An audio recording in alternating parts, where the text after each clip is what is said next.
نو سیبه د مسئلې د ثبوت د پارا سلور خبرې دي او اکثر مونږ وایو اصول د شرع بنیاد د شرع دا سلور دي د شرع بنیاد دا په سلور اشیاء باندې دی کتاب الله سنت رسول الله صحابه رسول الله او قیاس د مجتهدینو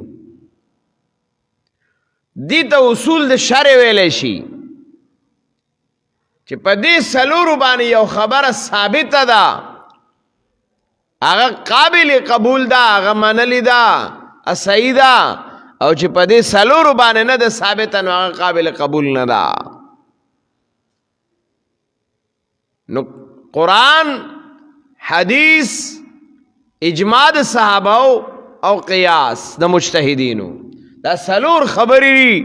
په دې کې بچې کم دی نو ته یو مسله ګوري او پای کې به معلومه چې دی کې شتا او کنا کاغي کې وا فبها ونعما ډېره ښه خبره ده او کنه وا نو د ځان سره ورته سنباله کا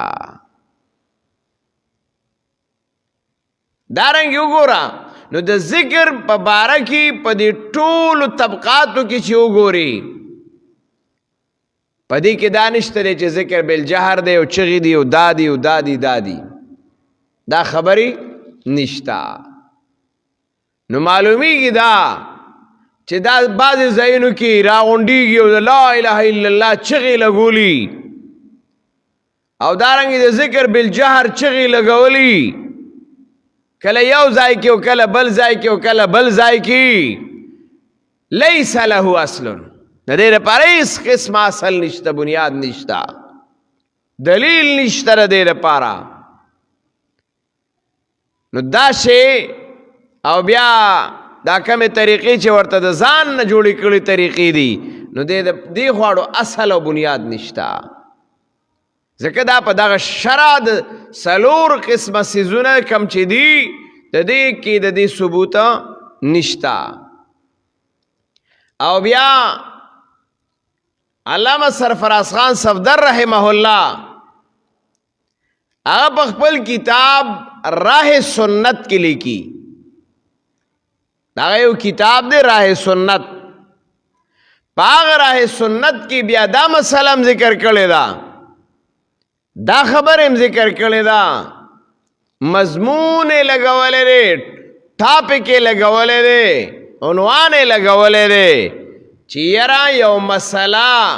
چې ته ثابتې نو دا د ضعیف حدیث نه ثابتېږي نو هغه وایي په عقایدو په احکامو کې خو بالکل نه قبلېږي په عقایدو په احکامو کې خو بالکل نه قبلېږي او هغه د یو بریلی حضرت قول را نقل کړی دی او په هغې باندې رد کړی دی د یو بریلی حضرت قول دی او په هغې باندې رد کړی دی او بیا ورته دا ویلي دي چې ستا دا دعوا چې ضعیف حدیث باندې عمل کې دا باطلون دا وایي باطله ده او هغه ورته بیا لیکي چې که بالفرض یو مسله داسې ده چې ته په ضعیف حدیث باندې کې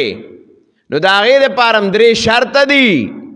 داسې نه ده چې بس ضعیف حدیث ته عمل پې کوه او ضعیف حدیث ته عمل پې کوه اول خو وایي دا دعوه باطله ده بیا وایي نه ده درې شرط هم دي یو شرط دا دی چې د هغې ضعیف حدیث کې به ضعف دا ډیر زیات نه چې دا غیر روایت کوونکي باندې تهمت د دروغ وي تهمت د ځان او د منګړت خبر وي نو دغه حدیث کدی ته ضعیف دا قابل قبول نه دی دویم شرط پکې داره د ضعیف حدیث په قابل قبول راوستو کې دویم شرط داره چې هغه به د اصل قاعده لاندې داخلي مقصد داره چې بنیاد به مضبوطی بنیاد به ثابتی اصل به ثابتی نو بیا پاغي کې کته یو خبره مخ کې بوزي د فضایل د پاره په ضعیف باندې نو خیر دی دا سرفراز خان صفدر رحم الله لیکي دریم شرط داره چې کومه خبره ته د ضعیف حدیث نه ثابته نو پاغي په عمل دوران کې به دا عقیده دا سوچ دا فکر نه لري چې دا کار زه ثواب کوم دا غي په دا یوازې د سرفراز خان صفدر رحمه الله خبره نه ده علامه ابن عابدین شامیم لیکلی ده در مختار کې لیکلی ده دا ټول کتابونو په دې باندې دا ناشنا خبره نه ده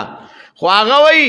چې کم خبره په ضعیف حدیث باندې تا توی چې ته په حدیث ضعیف باندې ثابتې نو پای کې به دا سوچ لري چې زه دا عمل کوم خدا نه مستحب دی او نه سنت دی دا نه مستحب دی او نه سنت دی بس دغه سیو عمل کوم نو هغه درې شرط دی ورته اوس رواله دا مثال کې یو خبره ضعیف باندې ده نو دا کې دا شرطونه شته نو سرفراز خان صفدر رحمه الله لیکي وای که دا دو شرطونه پکې دغه سری خو دې دریم شرط سره بسکه دې دریم شرط سره بسکه چې یو خبره د حدیث ضعیف نه ثابت شو هغه قابل ثواب ده نه وای اسنه چې دا خبره ثابت نه وي او تا نسبت پیغمبر ته کې نو په دې ګناګاریږي وې دې د وجه نه پرې خودل د دې خبرې او بیا داسې خبرې له زور ورکول وې دا خلاف شریعت کار دی داسې خبرې له زور ورکول دا خلاف شریعت کار دی نو په ضعیف باندې د هغې په عمل باندې علماو دا شرطونه لګولي دي نو دلته کې د ذکر بالجهر مسله هغه دغه ده بهر حال الله رب العزت دې موږ او تاسو د قرآن او د سنت تابعداري هغه نصیب وګرځوي الله رب العزت دې موږ او تاسو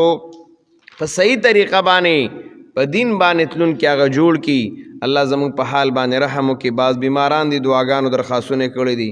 الله رب العزت او ته شفای کامل عاجله نصیب کړي څومره مسلمانان وفات شوي دي الله دې مغفرت او بخښنه نصیب کړي زموږ د محلې نه چې کم حضرات هغه عمرو ته تللي دي نارینه دي زنانه دي